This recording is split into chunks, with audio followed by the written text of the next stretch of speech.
Well, Jacob, here we are in the middle of the playoffs. You guys just were able to eliminate the Drumheller Dragons in 6 games from the division semis, but it was a series that didn't come easy. After being up 3-0 in the series, Drum pushes back and forces a Game 6. What did it say to you about the character of the Bandits, though, to finish them off on Sunday in Game 6? It said a lot.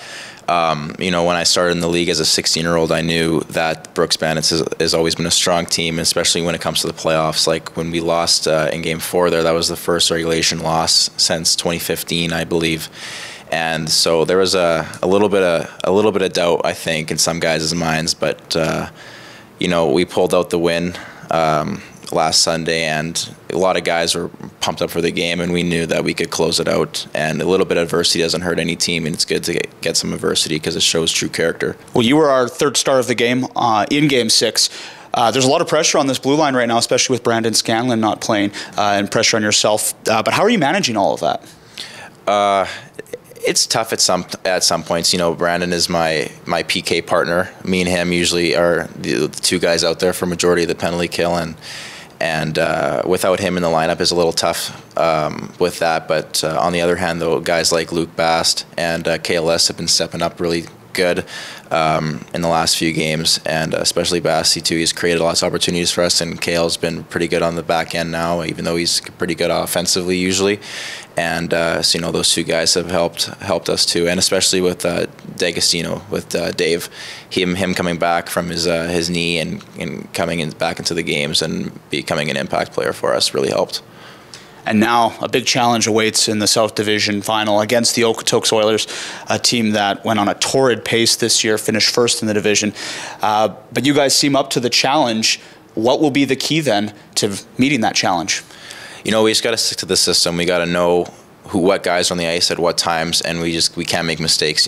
Drum was a team that capitalized on majority of other mistakes we made in the series, and as we get moving forward to Okotoks, those mistakes are going to lead to goals, and so we just got to kind of cancel those mistakes out and just know who's on the ice and just play our game. And we've changed some stuff up, and we're doing our best to be able to match what they have. But player to player, I believe, we have just as good of a team or better, and it's going to be a good series. Well, you made your Bandit debut back on October 6th in Drayton Valley. Probably was a whirlwind week going from the WHL to Brooks and then up to Drayton Valley, which not too far from your hometown of Leduc. But what was that experience like coming to Brooks? And since then, what have you thought of the town? It's been great. Coming from a small town like Drayton, well, they don't have a junior team, but I grew up in Drayton Valley, actually.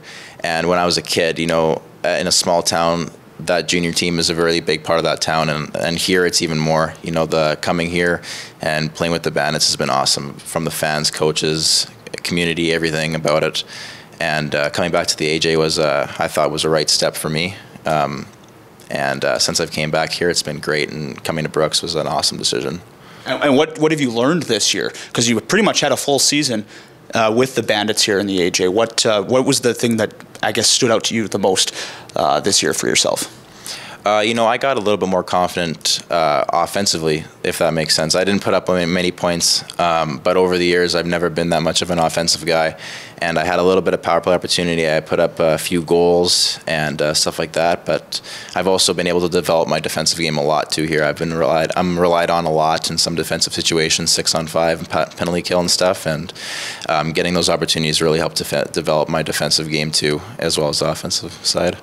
Well, at the last home regular season game of the year, we had the Bandit year-end awards, and you were a co-winner of the team's Unsung Hero Award with Arnaud Vachon. So this is a two-part question for you. First off, what did it mean to you to win that award, and maybe why do you think Arnaud was also deserving?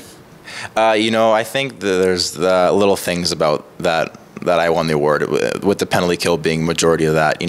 Special teams is a huge part of the game, and it makes or breaks a lot of games, especially decisions. And I think that's probably one of the main reasons why, because I didn't put up many points, and I felt like I helped the team win sometimes that way, and I feel that anybody could have got that award, but I'm very happy that I did. And Vash is the same way. He's out there too as one of the forwards on the penalty kill every time, and he produces too, and he's probably one of the fastest guys I've ever seen.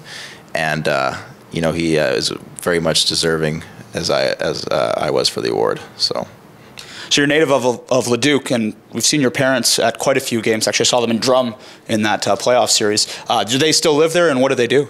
Yeah, my parents still live in Leduc. My mom is a special needs teacher. She loves her job. She went to school for it and has been with special needs kids ever since. She works at an elementary school too. She doesn't like the high school kids that much.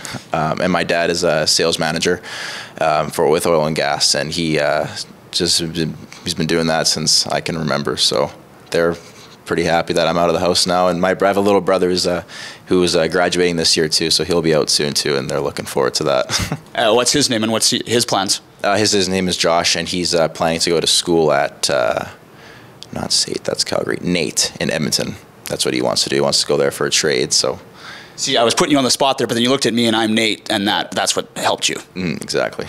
Hey, I got to ask about these tattoos here. You've got quite a few ink. Any meaning to the tattoos on your arm? For sure, yeah. I got my arrow compass here. The arrow stands for protection. The compass is just like it'll help guide me. The clock is that time will always be on my side. I have the roses here is for resurrection. I got those in honor of my grandpa who died. He served in the Air Force for about 35 years. And then the skull, that's the only thing that's kind of like it's frowned upon in society still, tattoo society, but the skull and roses go together. It's death and resurrection.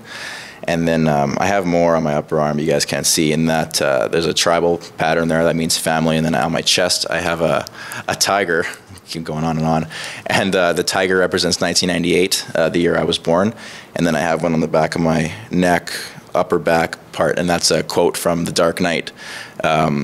Madness is like gravity, all it takes is a little push, because I'm a very big DC Marvel Batman guy, and so I got quite a few, but that's all I got, and those are what they mean. Well, that's more than enough. So are you planning to get more ink? Yeah, of course. I just got to find the money for it. I got to fill my sleeve in. There's a little gap here, if you guys can see that, and then I got that there, and then that's all finished this summer because I got to save some money.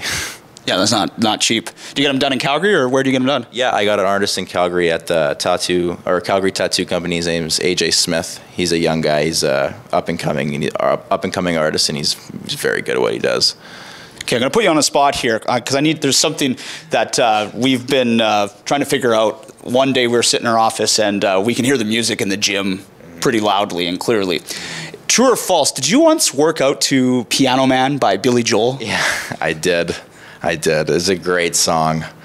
It starts off slow and it picks up, and it just kind of gets me fired up for the reps. And I don't know. I'm a guy that I kind of listen to a little bit of everything when I work out. I'm not too picky. I don't like that hardcore training stuff. I don't know. Kind of just put it on shuffle and let her buck. Yes, I think you're the first person in the universe to ever work out to Piano Man. I'm just going to throw that out there. That's okay. It makes, I don't know, it's a feel-good song. You got to feel good when you're working out. Oh, it's a great song. It's just, I don't think of dumbbells. I think of sitting in a hotel bar or something, but hey, that's just me. Hey, whatever works for you is working, because you're really fitting into this team, and obviously, best of luck the rest of the way. One final question: Where do we plan to see Jakob LaPointe in the future? What's your plans after the season? After next year, maybe, depending on whether or not I want to see if I can do CIS or ACAC or something like that. I'm planning to go to school for criminal justice. I'd like to be a cop or detective, something like that, and work my way up in that department, and eventually see where it takes me. I think that'd be a good fit. I could totally see that. So if you pull me over in the future, I apologize in advance. I'll give you a break. Awesome. Jakob, best of luck the rest of the year. Awesome. Thank you, Nathan.